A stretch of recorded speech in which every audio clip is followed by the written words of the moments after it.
Have you ever wondered if a single hug could change the course of a child's life, and maybe even help a broken-hearted woman breathe again? Welcome to Justice Reloaded HD, where we shine a light on the moments that often go unseen, the quiet kindnesses, the invisible pain, the people who step up not for recognition, but because their heart tells them someone needs them. My name is Annie Harper. I'm just a waitress at a little roadside cafe, the kind you drive past 100 times without noticing. I live quietly. Ever since the day I lost my baby girl, I didn't think I had anything left to give. But then, on a crisp autumn morning, a little boy walked into my cafe. He didn't say a word. He just looked at me, with the saddest eyes I've ever seen. That moment changed everything. If you believe in the power of human connection, in the quiet strength it takes to simply stay beside someone, then please, give this video a like, and subscribe to Justice Reloaded HD. You won't want to miss what happened next. It was a quiet autumn morning, just like any other. The kind of morning where the steam from fresh coffee curls slowly into the air, and the hum of the heater mixes with the soft clinks of silverware against ceramic.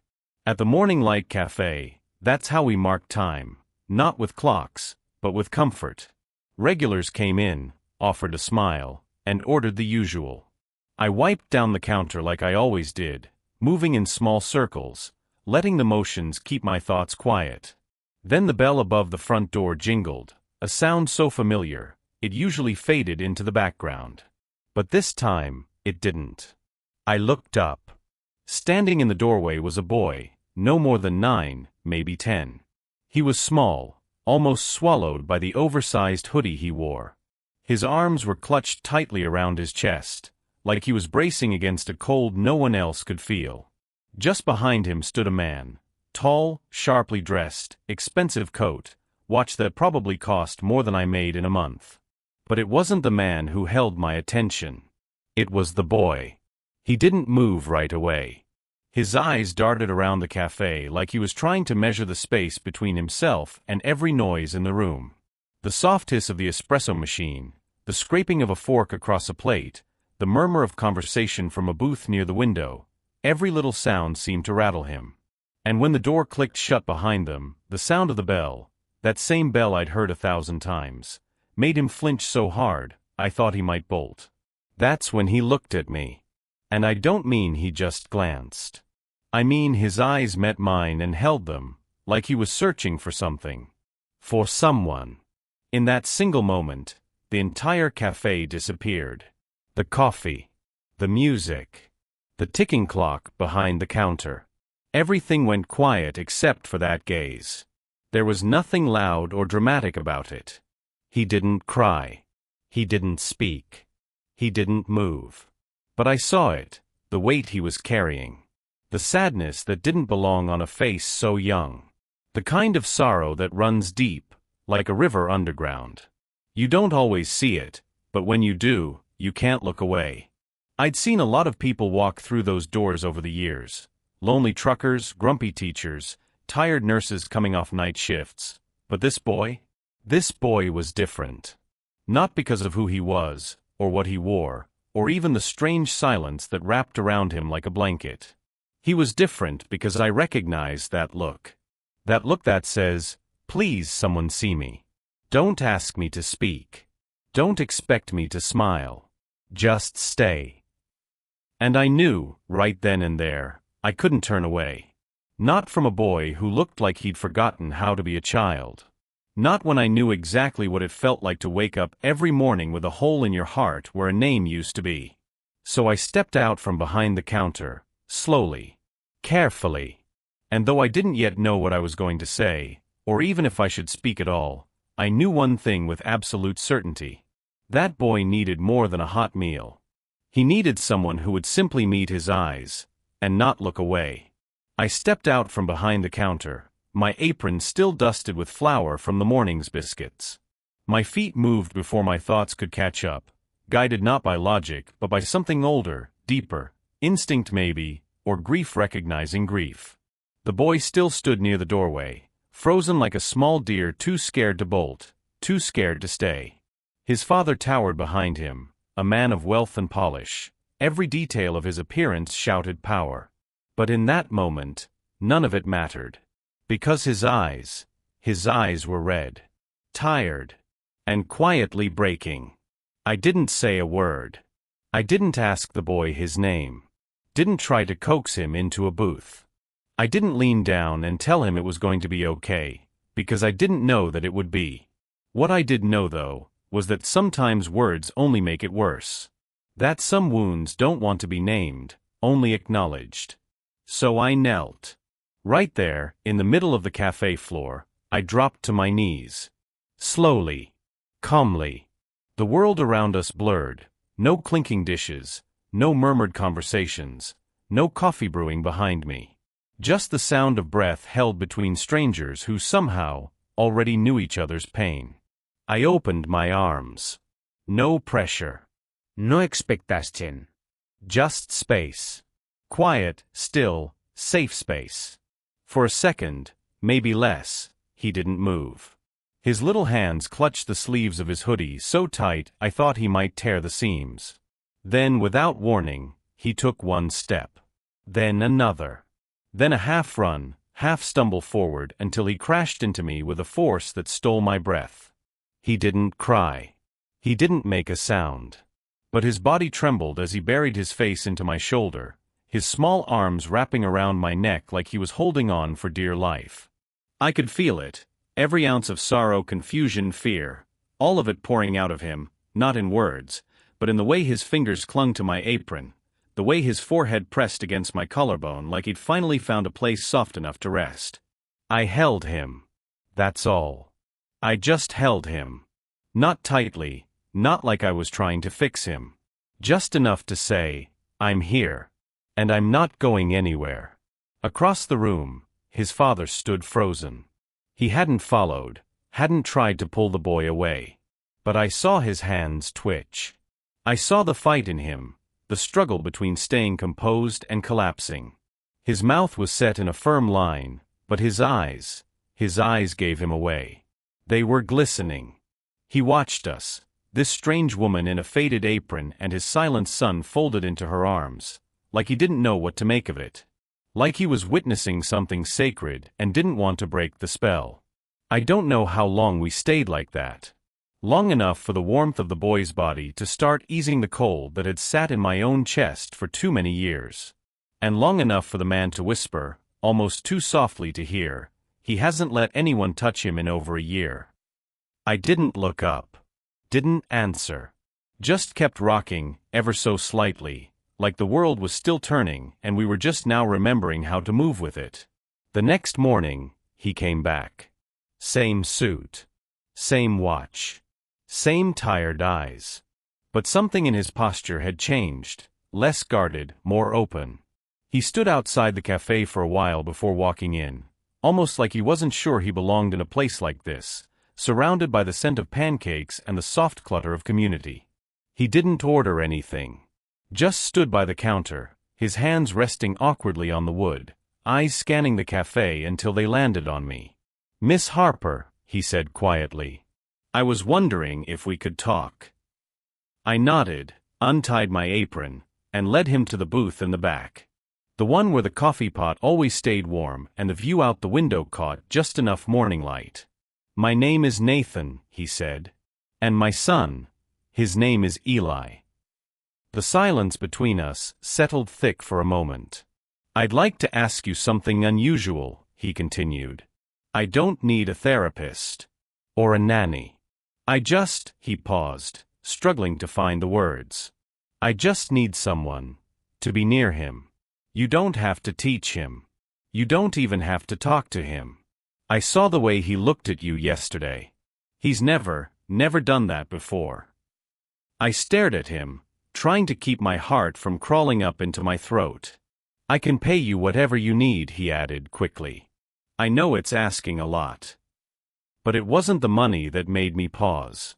I had made a promise to myself years ago, after the funeral, a quiet vow that I wouldn't work with children again. That I couldn't. The ache was too raw. Being around them only reminded me of what I'd lost. But Eli wasn't like other children. And I wasn't the same woman I used to be. So I nodded. Just once. No words. No conditions. Just a simple yes. That afternoon, I walked through the gates of their estate, greeted by white stone pillars and silence thick enough to hear your own heartbeat. The house was immaculate.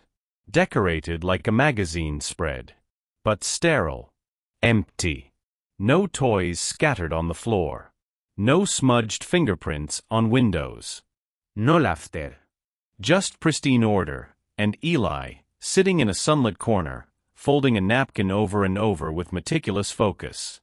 He didn't look up when I entered. I didn't push him.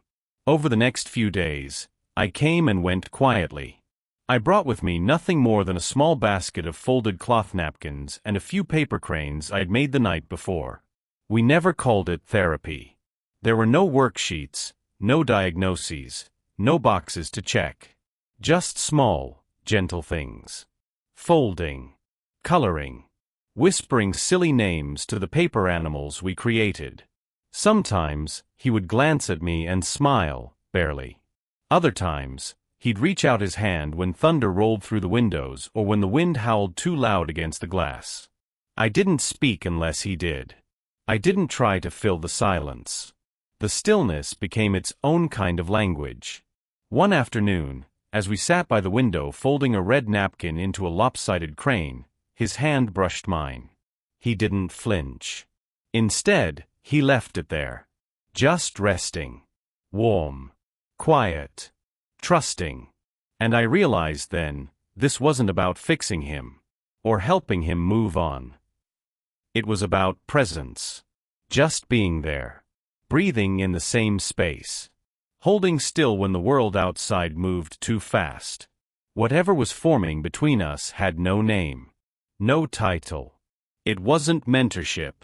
It wasn't motherhood. Not yet. It was just belonging. Quiet. Unspoken. Real. It started with a headline. I wasn't even looking for it. Someone left the newspaper on a booth in the cafe, folded open right there on the front page. A photo of me, crouched beside Eli, mid-laugh as he held up a paper swan. The article's title read, "Waitress bonds with billionaire son, heartwarming or strategic stunt." I stood frozen, coffee pot in hand, heart suddenly pounding. There was something cruel about seeing a moment so pure turned into something so transactional. The article didn't accuse outright, but it didn't have to. The tone was suggestive. Cynical. The kind of piece that made people squint suspiciously at kindness and see price tags on every good deed. I didn't know who took the photo. Didn't know who tipped the story. All I knew was that within an hour, Nathan showed up at the cafe. He looked different this time. Gone was the quiet gentleness from our last meetings. His movements were sharp, jaw clenched, suit wrinkled like he hadn't slept. He didn't sit. Didn't greet me. Just stood in front of the counter and held up the paper like a piece of evidence in a courtroom. "Is this what you wanted?" he asked. "Publicity? Sympathy points?" His voice wasn't loud, but it cut through the room like broken glass. A few customers looked up, and I felt the heat rising in my cheeks. But more than the embarrassment was the ache, that he thought I could ever betray what we'd built with Eli. "I didn't," I started, but he held up his hand. "I trusted you," he said, voice low now, shaking. "He trusted you. And now his face is everywhere. Do you have any idea what that could do to him?" I wanted to speak. To explain. To tell him I would never exploit Eli, that I didn't even own a camera, let alone share a moment that's sacred. But the look in his eyes told me it didn't matter. The damage had already been done, not by me, but by someone. Somewhere. And he needed someone to blame. So he chose me. "You're no longer welcome," he said finally, voice clipped. "Stay away from my son." And just like that, he turned and walked out. I stood there for a long time after, hands trembling, coffee growing cold behind me. Not from anger. Not even from hurt. Just loss. The kind that doesn't make a sound, but hollows you out from the inside. I didn't call. Didn't try to chase after him. Words would have felt cheap. Instead, I went home, sat at the small table in my kitchen, and pulled out one of the soft cloth napkins Eli and I had folded so many times before. My fingers moved without thinking, muscle memory of afternoons filled with warmth and quiet laughter. I folded it carefully, slowly, shaping it into a heart. Then I took out a pen and wrote on it. He doesn't need someone to fix him. He just needs someone who won't leave. The next day, I returned to the estate just once. Not to argue. Not to explain. I walked up to the gate, left the napkin in the mailbox beside the intercom, and walked away without pressing the button. It was all I could do. Sometimes, love means staying. And sometimes, it means letting go without slamming the door. Days passed in a strange kind of stillness. I returned to my quiet routines, pouring coffee, clearing tables, folding napkins out of habit more than purpose. The world moved on, but something inside me stayed suspended, caught in that final moment by the cafe counter when Nathan walked away. I kept thinking about Eli, whether he understood why I disappeared, whether he asked about me, whether he'd already forgotten. That thought stung the most. Then one slow afternoon, just as the sun was beginning to stretch golden across the windows, a man in a dark suit stepped into the cafe. Not Nathan. One of the bodyguards, tall, stone-faced, and professional as ever. He didn't order anything. Didn't take off his sunglasses. Instead, he walked up to me and said quietly, "I need to tell you something." I looked at him, unsure what to expect. "That article," he said, lowering his voice. "The photos. The leak. It didn't come from you." He paused, jaw tightening. "It came from us. The staff. Someone sold the story to the tabloids for a quick payday. The boss found out this morning." For a moment, I couldn't speak. My heart raced, not with relief, but with a strange, quiet ache. It didn't undo the pain, but at least the truth was no longer a secret buried under suspicion. "He knows he was wrong," the guard added. "And he's not handling it well." Before I could respond, the man gave a short nod and left, disappearing as quickly as he'd arrived. That night, I lay awake long after the lights went out. I thought about Nathan, a man used to control, used to protecting his son from every possible threat. I imagined the guilt must be eating him alive. But more than that, I thought about Eli. About how I just vanished. How he must have felt watching someone else walk away, again. The next morning, the front doorbell jingled. I looked up, and there he was. Nathan. Not in a suit this time. No perfect polish. Just a man who looked like he hadn't slept in days. He stood in the doorway holding something in his hand, a folded piece of paper. He didn't speak at first. Just walked slowly toward the counter and placed the paper in front of me. I looked down. On it, in handwriting I didn't recognize, were the words, "If you don't bring her back, I won't speak again." I blinked, trying to steady the emotion rising in my chest. Nathan cleared his throat. "I found it in his room," he said, along with dozens of paper cranes. Some folded beautifully. Some a mess of creases. All of them, hers. His voice cracked. "I was wrong," he said. "About you. About all of it." He reached into his pocket and pulled out another slip of paper, slightly crumpled. This one read, "Please come back. Not as a guest. Not as a helper. As his mother. If you'll still have us." I didn't move. Couldn't. Because sometimes, what you've longed to hear comes dressed in fewer words than you thought it would take. And when the person who broke something comes back not with explanations, but with open hands and quiet hope, you listen. I looked at him, eyes stinging. And I knew. This wasn't just about Eli anymore. It never had been. I went back. But this time, I didn't walk through the door as a guest. Not as a hired companion. Not even as the woman who had once folded napkins into shapes to comfort a silent boy. This time, I walked in as someone who belonged. Nathan met me at the door. He didn't say much, just opened it wide and stepped aside, like he was making room not just in his home, but in something deeper. His heart, maybe. His life. I nodded, and we didn't have to say anything more. Eli was in the living room when I entered, sitting cross-legged on the floor, surrounded by a swirl of paper cranes. He looked up as I approached, and for a moment, neither of us moved. Then, without hesitation, he got up and ran into my arms. No tears. No trembling. Just peace. In the weeks that followed, everything changed. But not in loud, obvious ways. It was in the way Eli started humming while he folded napkins. In the way he no longer jumped at every knock on the door. In the way he began reaching for my hand without needing to be asked. Nathan and I would watch him from the kitchen sometimes, quiet observers of a boy beginning to bloom in the warmth of safety. One evening, as we cleared away the last of the dinner plates, Nathan turned to me and said, "He's not the only one you brought back to life." I didn't respond. Just smiled. Because I knew what he meant. It was during one of those quiet mornings, with sunlight pouring through the big bay windows, that Eli came up with the idea. He pointed at the corner of the living room where the cranes always sat, then at the stack of folded cloths on the table. He looked at me and whispered, "For other kids?" It was the first time I'd heard his voice in a whisper. We called it Eli's Corner. Not a clinic. Not a classroom. Just a space.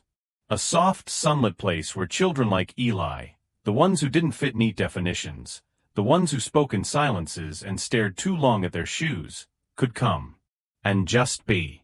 No one asked them to be better. No one rushed them toward normal. We just sat with them. Folded napkins. Read books. Giggled over silly origami animals and drew stories with crayons. Word spread quietly, the way good things often do. And soon, Eli's Corner wasn't just a corner anymore. It was a full room. Then a small building. Agent le community. And finally, the day of the opening ceremony came. I stood by the ribbon, nervously brushing down my dress, heart pounding not from nerves, but from something closer to awe. I looked around at the crowd, families, neighbors, therapists, teachers, all waiting. Then Eli stepped forward. He was wearing a little white button-up and blue sneakers. He held a small paper heart in his hand, one of the first we ever folded together. As he reached the microphone, the crowd fell into a hush so still, you could hear the wind brushing against the banners. Eli looked at me. His eyes, wide and calm, met mine. Then he wrapped his arms around my waist, held on tight, and spoke. Just 2 words. But they were everything. "I'm okay." That was it. His first full sentence in 2 years. A whisper turned into a voice. And the whole room, every heart in it, broke open just a little. Maybe what a child needs most isn't someone to fix them. Maybe they just need someone patient enough to stay. To sit beside them through the quiet. To fold paper cranes when words feel too heavy. To hold space until they're ready to speak, or even if they never do. If you believe in the quiet power of patience, and the kind of love that asks for nothing in return, please give this video a like. And if stories like this one speak to your heart, we'd be honored to have you join our growing family here at Justice Reloaded HD. Hit that subscribe button and stay with us for more stories that remind us what truly matters. Thank you for watching all the way to the end. We'll see you in the next video, right here, where kindness always has a seat.